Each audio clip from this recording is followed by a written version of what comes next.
Welcome to the world of Vidut, a new initiative of Department of Technical Education, Skill Development, and Employment. With Vidut, we learn how technology influences our day-to-day life. Today, our friends are going to discuss about solar energy, daylight saving, and its impact on our day-to-day life. Let's get started.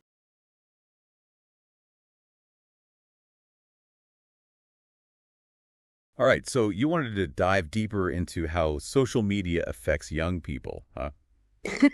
Well, we did the research. We did. And let me tell you, it's a real mixed bag. Yeah. It's not as simple as some headlines make it out to be, is it? No, not at all. It's way more complicated than that. Okay, so let's get into it. We want to go way beyond just, like a list of pros and cons. We're going deep on the why here. Mm-hmm. Why can social media be good? Why can it be bad?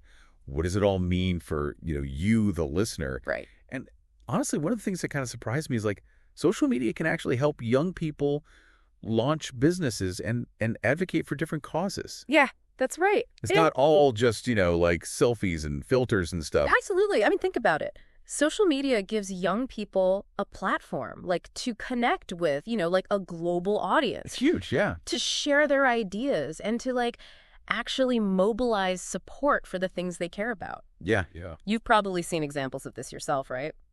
Teenagers using social media to raise awareness about climate change. Absolutely. Or promoting their own, creative projects and things like that. It's pretty inspiring to see them actually use those tools for good. Oh, yeah, for sure. And the research does back up this positive side. It highlights benefits like staying connected with friends and family. Yes. Finding educational content, finding support communities. Support community. I mean, the list just goes on and on. It really does. But here's where it gets a little bit trickier. Yeah. Like anything powerful, social media's got a flip side, right?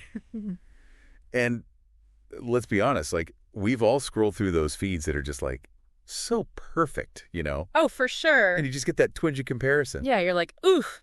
Oh, my life's not that great. Exactly. All right. And this is really where understanding the design of social media becomes so crucial because, these platforms, they're built on algorithms that prioritize content that triggers certain emotional responses. Really? Yeah, envy, desire, even feelings of inadequacy. Oh, wow.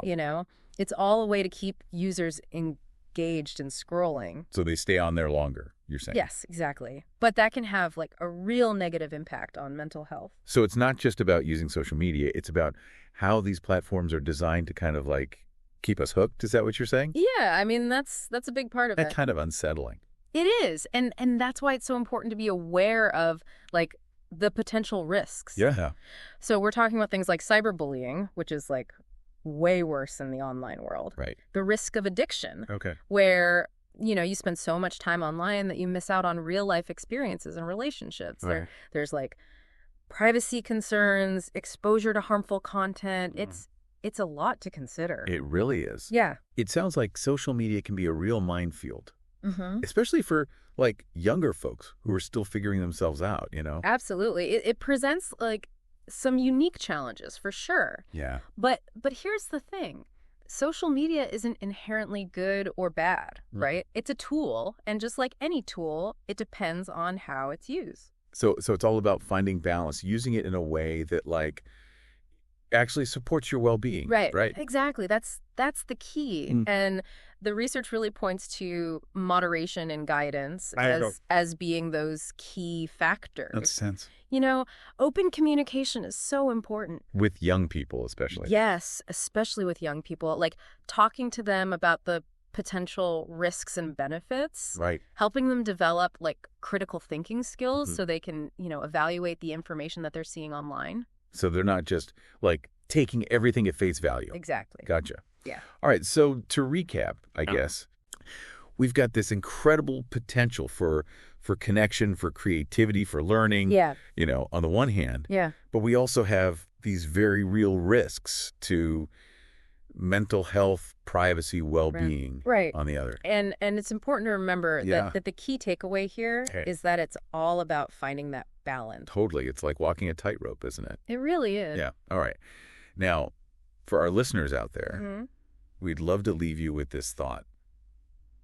Think about your own social media use. Okay.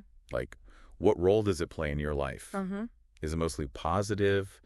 Are there some areas where, like, you could create some healthier boundaries? That's a good question. Something to ponder.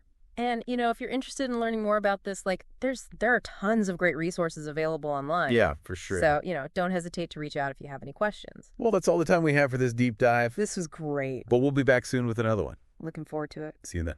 Bye.